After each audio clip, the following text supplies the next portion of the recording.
Good afternoon and welcome to Tech Talk for this month.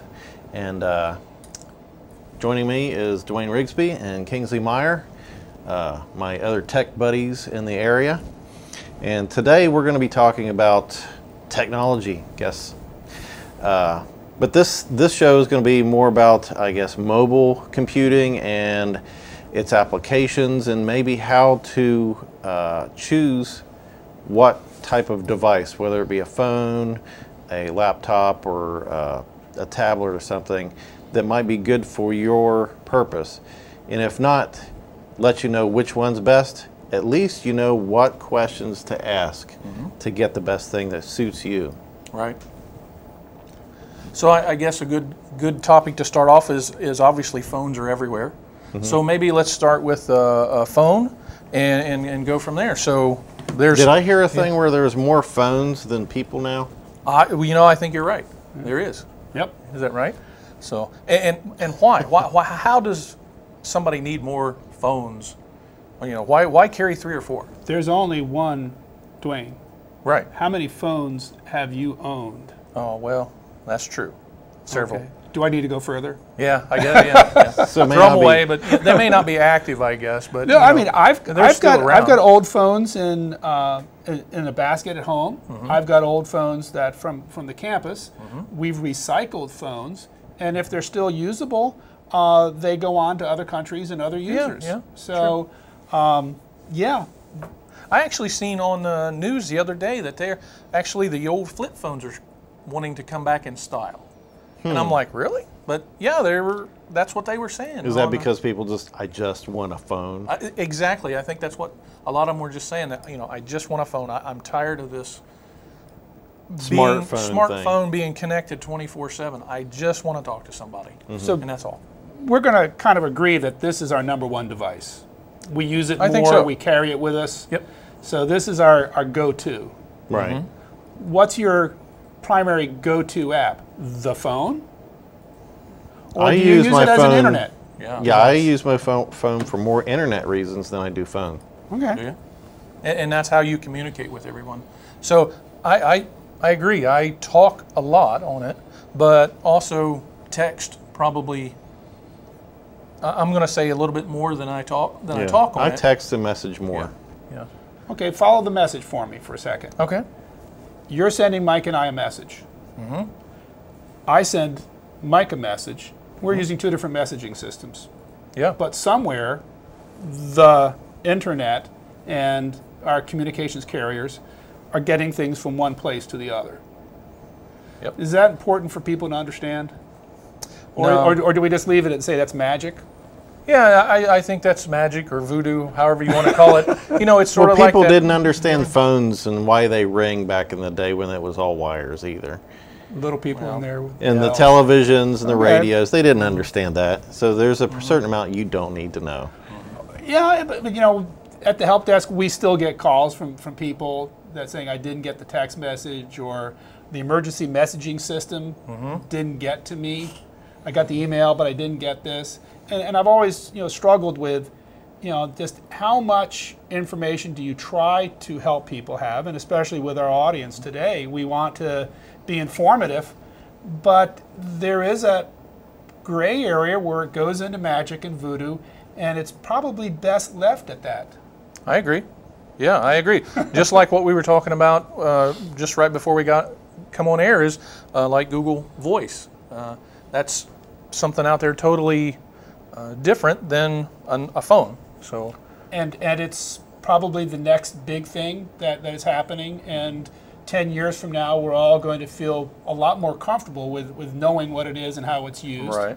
And there will be links from the Microsoft side, and probably a lot and of other messages. ones, out there, just like Skype and things are today. I think Skype is probably the most well-known computer phone, if you want to call it. But now you can have Skype on your phone. Does that? I'm having video. a phone on a phone. Yeah. Yeah. That's kind of weird too. So. I was at my desk. I was having a communication with Skype for Business with someone from campus, and I closed down my computer and I was driving home. My phone goes off. person wanted to continue the conversation. Ah, yeah. And so I pick up the phone, and instead of being my face, said, if texting is against the law, Yeah. I'm sure having a video conference with you behind the wheel is against the law. Probably, yeah. And we have to understand that the context and the place. The technologies are really good. You know, if you had to have a business conference while you're on vacation and you wanted to sneak away to a quiet, business hub, that's great. But you don't necessarily need to be doing it at the car, especially if you're the driver. I agree. I agree. But even that, the car now links into your phone as well, to where they can put a video right there, or you can make your calls through the. Yeah, the car becomes a Wi-Fi zone. Yeah. The car now has Wi-Fi access built right into it. So, are we actually deterring people from texting, or are we just allowing it more? Seems like. To me, it's like, oh well, you're not supposed to do that, but oh yeah, here's some more things you can try. Well, what are you going to do? Just stop the car and try it? If your Yes, car, you're supposed to, If your but- car has entirely the hands-free tools, and you've mastered that so that you can accept the call, or you have a voice command that says, pick up, sure. But 95% of the people probably are going to get distracted. And whether it's texting or reading an email or trying to dial a number to get the vet because you're not going to get there in time, you're still distracted and your focus is here rather than on your surroundings. Yeah. Now I'm interested. We have 2 Apples and an Android phone. There are other kinds out there today, and what we've discussed before, what we like or don't like about them, and sometimes we have multiple personalities. Yep. You have an Android phone, but you probably have a Windows computer. Yep. Mike is entirely Apple oriented. Yep. I have like a little bit of everything, and I'm just what I like about it is being able to see the interfaces, the tools, understanding them, because I'm still sort of coming from the help desk stuff. Right. You have to see it all. Yeah, but I carry my Apple phone. I carry an Android tablet most of the time. Love them both. I don't know which one I would rank order higher than the other one. Right. I think they both serve different purposes in most time for what you want to do, but they both can carry probably the same content. If it's a news app, chances are the news app is available for iPhone as well as an Android tablet. When someone first asked me, like, which store is better, and I go, how many solitaire games do you need? Right. The big games or the big apps are going to be ported so that they're on everything. They're on everything. And the background technology of the carriers and the internet, when you connect to it, really doesn't care. Once that app appears in the store, it's going to do the same thing. I believe we have the same controls over location services so that we can tell the app to follow our GPS or not. Yep. We can tell it the notification services, ring me, show me a banner, give me an alert badge or whatever. So they're pretty much the same in terms of the apps and how you use them. What I tell people as far as choosing phones or computers or technology is the same as when I, advise somebody on a camera, Nikon, Canon, Olympus, or whatever. Pick it up, see what resonates with the way that you do things. And then also look at everything that you do in the background. I've got Apple computers at home, and so I want everything to work together, and it all does that. But the way I think is the way Apple does things. And I don't understand the Android way of doing things, so this is more comfortable. And if you think the more Android way or whatever, then go with that. Just whatever the easy use. I wish the software vendors would allow you to buy the app, and it would be cross-platforms. Going to the App Store or to the Android Play Store, buying your favorite NOAA radar weather and then having to go to the other store and buy it again. Right. Yeah. Well, that was one reason why it was, Right, you true. know, I didn't want to move from the Apple to another type of phone. It's like, I've got, I don't know, $100 worth of apps that I've bought on this phone. I'll just have to reproduce. Yeah, you have to purchase again. And the nice thing is that the Apple, App Store keeps track of those apps for you. It knows what you've purchased. Play Store does the same thing. Yeah. Get a new device, it's going to restore those apps because you've purchased them. Yep. Yep. It knows exactly. You don't have what to we buy bought. it per device. Right. If they're different. If they're different operating flavors systems. in the Right. background, But if I have like 3 iPhones, then they'll work. I buy it once, it's on all 3. You know what I like about the Apple for that respect? There are some iPad versions and there are some iPhone versions. Yes. And you buy one and it will say you qualify to get the iPad version on the other, and it automatically gives you that one that is reformatted for the new The size. right size, yes. And that's very nice, because you don't necessarily get that luxury on an Android because there's so many different sizes.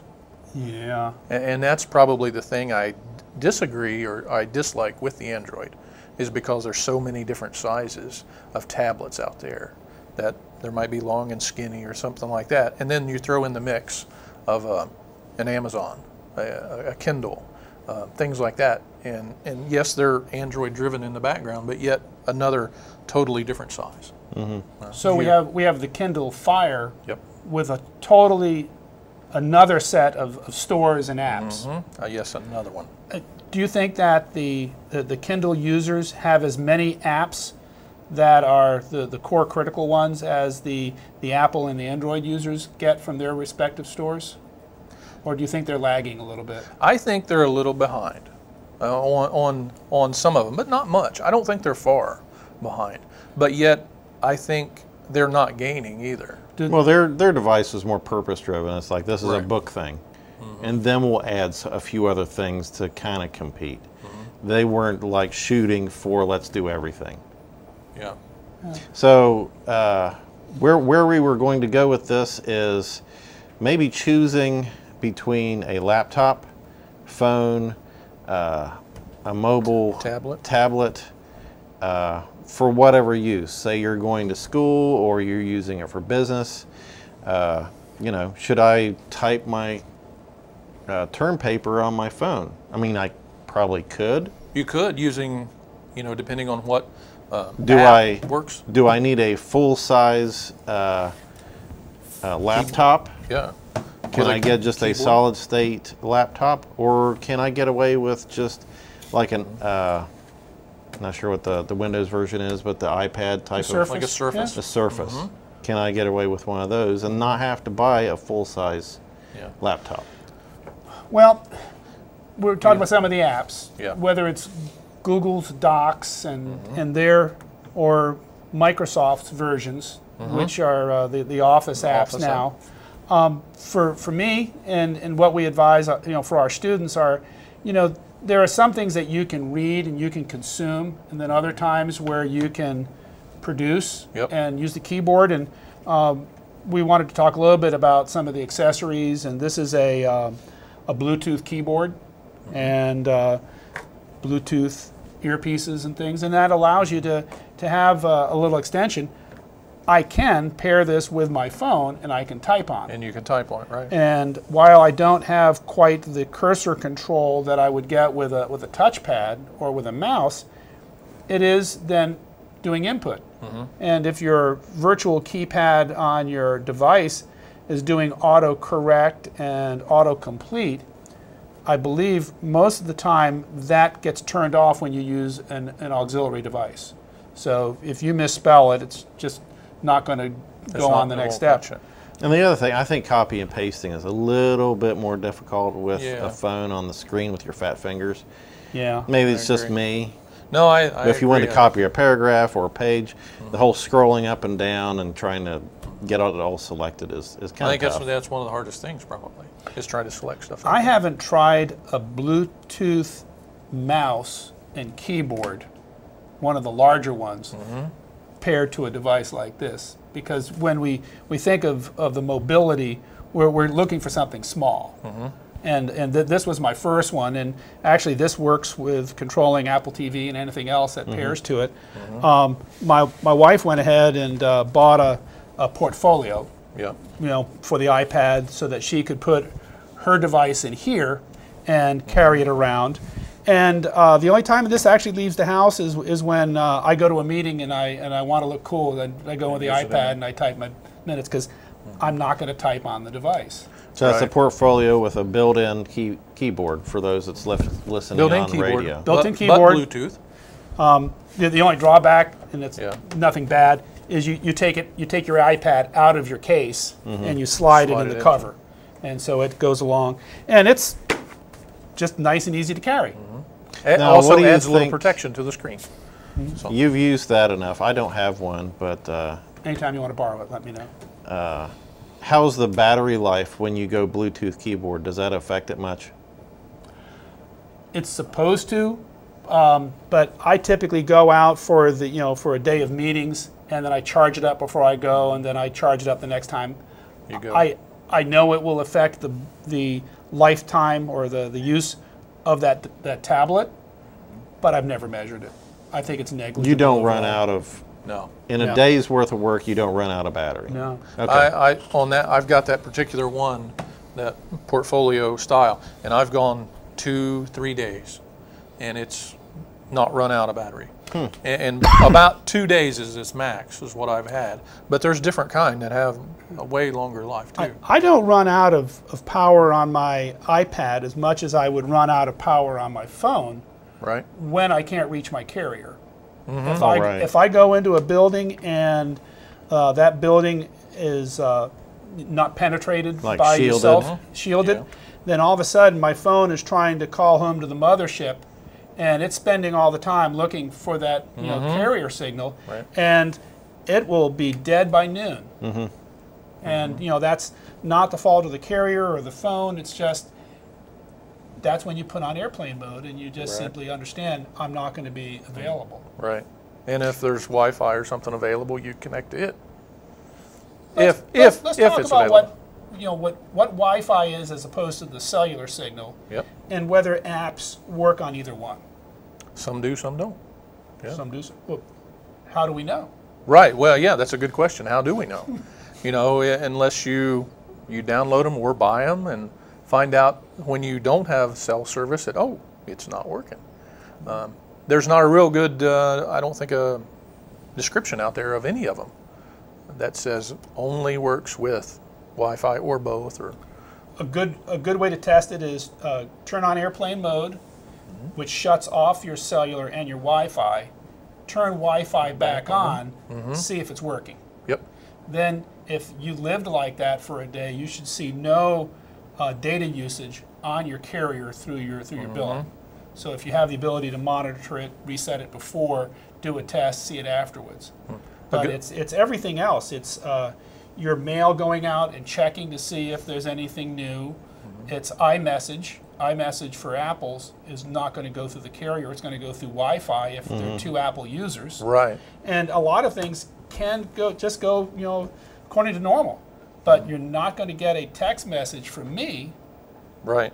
Not If- on an Android. Not on an Android if you're shut down in airplane mode. Right. But if we were loaded up another app that offers that chat ability. What app then- is that? Well, we actually have a couple of our employees went overseas this past couple of weeks, and the way we communicate with them is another app that they're only using Wi-Fi over there. WhatsApp.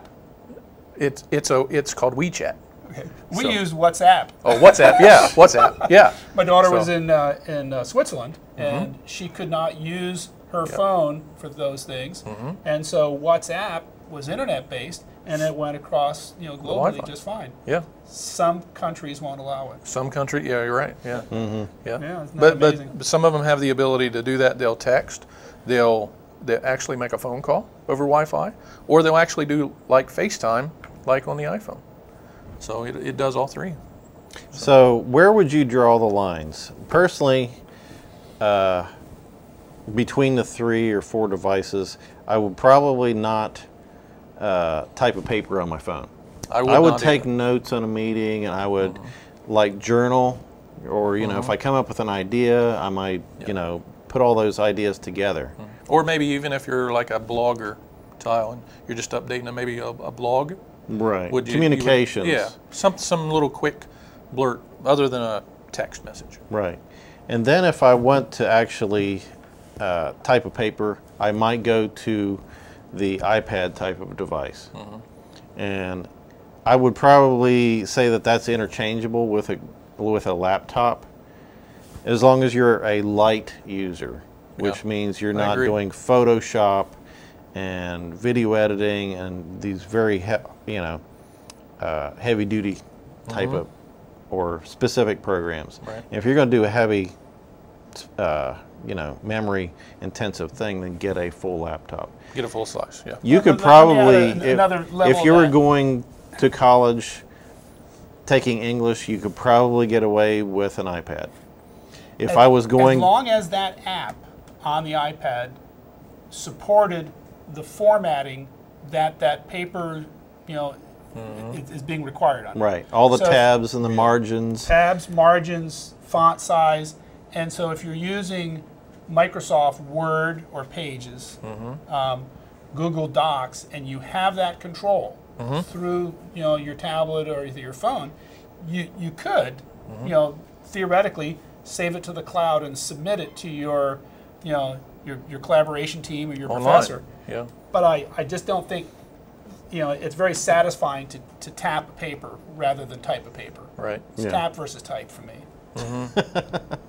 I understand. I agree with Mike. I think I would go more for the full-size keyboard if I'm sitting down typing a paper.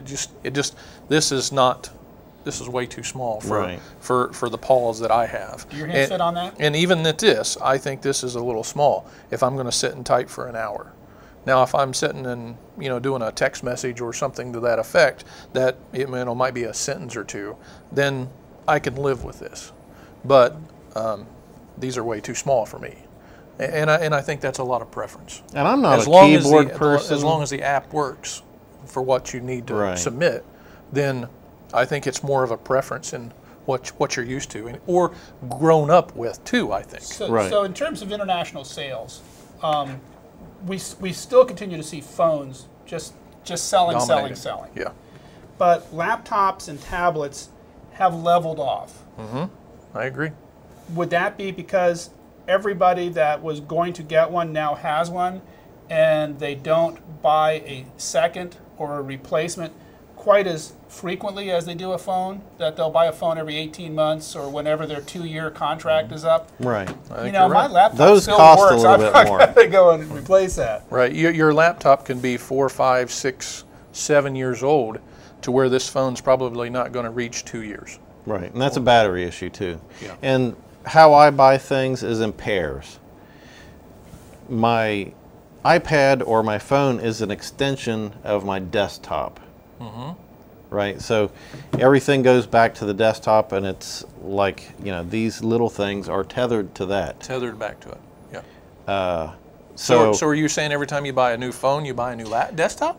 No, but there's a purpose. I can't take my desktop, which I use for a lot of video editing. That's you're using a big heavy horsepower. machine. Yeah.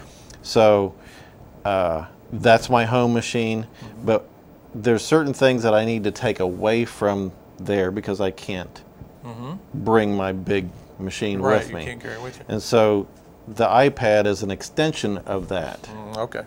So some people may not need that horsepower that I do for my desktop. They may have the laptop as their primary and then use either the iPad or a phone as the extension to that. And at home, where you need the horsepower and you may be doing external storage on another device so that you have a backup of it, you're plugging your camera in for raw footage and things like that, that's just not going to be achievable from a mobile device. And I think Mike's point is made. It's an extension. Yeah. It's an extension of that system, and now that we have the ability to store things in the cloud, we can also keep a copy up there so that we have our backups. we have the ability to say, here, I'd like to show you our product line, or here are the pictures that I took for you. Well, pictures are one thing. I store like several terabytes worth of stuff on my computer. You're not going to burn a DVD on your tablet. Well, you can plug a DVD burner into it, and that would bring up a whole different topic. Maybe we can cover another time, where are DVDs still viable versus a cloud-based thing? If I do a wedding for you guys, good question. Where do you want it? Do you want it on a disc, or do you want it shared in the cloud where you can just say, go there and see my wedding video? I want everybody to be able to just click on that link and share our day of love. You want to share a link? Yeah. For an hour and a half video? You know what? We were invited to a wedding in Beverly Hills, and we knew the venue, we knew the band that was playing. When we got done, we had pictures of the whole wedding, and we were able to show people us dancing on the dance floor. Really? I felt like Julia Louis-Dreyfus and Seinfeld. Okay, we've got 2 minutes left. Is there any other ending thoughts of how to distinguish your needs and the right device? Well, I guess I'll start out here and say that, again, I like the preference of what I'm comfortable with. If I'm going to type any length of time, I'm going to go with a full size, or at least a small laptop. Maybe not the great big full size replacement desktop version, but that size for any length of time. If I'm going to meetings or going to something like that, then I'm going to stick with an iPad and go with a little smaller keyboard. Right. And I don't mind that, because I'm not a keyboard guy. I use these fingers. Yeah. And that's it. Yeah. It's just, right. I agree. Didn't really learn how to do the whole thing, so thumbs and fingers is good. Yeah. I'll play the line. Get a screen protector in a good case. Get a warranty, or if you're buying a laptop, don't spend more than you're comfortable spending. Even laptops can be dropped and break. Yeah. Treat your equipment with respect. Right. And this thing is $700 or $800. Do your updates. Don't click on scary links from people that you don't know. Oh, so many times. Any device today, whether it be your car's online system, could potentially become a vulnerability. Yeah. So just be very safe in everything you do. Right. Absolutely. My rule is, if you didn't ask for it, don't click. Don't volunteer, and don't click it. Don't click it. There you go. That's right. Great. No, I mean I agree with everything we've said so far, and whether it's one end of the egg or the other to break, you're going to choose what you're comfortable in and buy and support that for a long time. Okay. Well, thanks for watching this month's Tech Talk. We'll see you again sometime in August. Thanks for watching, and we'll see you then.